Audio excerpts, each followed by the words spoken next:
All right, guys, Dark Horse here. We are talking about finding length and the right kind of length. Now, you've probably heard that getting long in rowing is beneficial to the movement, and it is, right? Finding the right kind of length, however, is the most important part. If we understand this machine, what it measures is force, acceleration, and distance.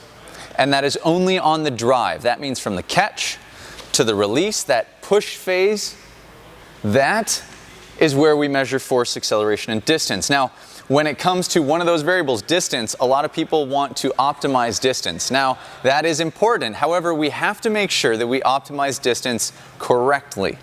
Now, here's what I'm talking about. There are two places in the stroke in which you can increase your distance. And that is at the catch, which is the most important part of the stroke, or at the release. Now, I can tell you that it is not the release, and here's why. If you were to sit on a machine, and I encourage you to do this with me as you're watching this video, sit on your machine, go to the release position, hold the handle into the body, and then just lay back. This is where people go to increase length. Now, if you can see me, I am visibly shaking right now. I am just trying to hold myself in place. This is not effective length. Okay, the release is not an effective length position. Instead, I need to get it at the catch.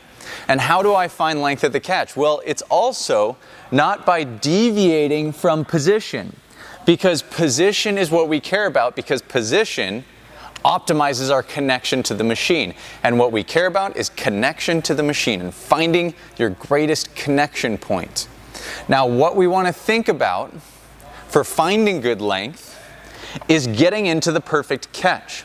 Now, what we want to look for at the perfect catch is, number one, hands relaxed and wide on the handle. So no pinkies draping off, but we're also not holding the center of the handle. Now, I want the handle sitting out in my fingertips and my thumbs underneath the handle. From here, arms are extended, shoulders are reaching, but I'm getting tension in my lats. I'm not retracting my shoulders, and you can see how much distance I lose by retracting my shoulders. So I can gain length there, right? Allow the shoulder to reach, but that doesn't mean I give up my posture. I still maintain posture, I just allow the shoulder to reach. Now, I want my head neutral, I want my back flat, and my hips behind my shoulders, which puts my trunk at a forward angle of 1 o'clock. So my trunk angle is at 1 o'clock, hips are behind the shoulders. Next, I want my knees underneath my arms, not outside.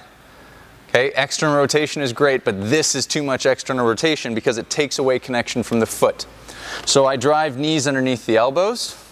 And then my goal, I take this whole system, I lock the hips in place, I lock the trunk in place, and I move the whole system forward while maintaining connection of the heel. And this is where most people give up. They allow the heel to lift to get further. The problem is I miss my connection because by taking the heel out of it, now I have no connection from the midfoot when I drive. So I take that system and I move it as far forward as possible. So here's what I want you to do. Walk through that checklist position that I just talked through. Hands, elbows, shoulders, reaching, lats, neutral head, back position, hips behind the shoulders, knees under the arms, heels planted, and then slide the whole system forward. And I want you to try and hold this position for 2 minutes. That's it. Try to move the entire system as far forward as possible without letting any leaks spring in the system, meaning the knees might pop out, the posture gives up, the heels lift. Don't let any of those leaks come into it, and try to hold as far forward as possible with good position. You will find that it's extremely hard to hold that position, but what you're doing is creating potential energy for your connection and pushing on the machine.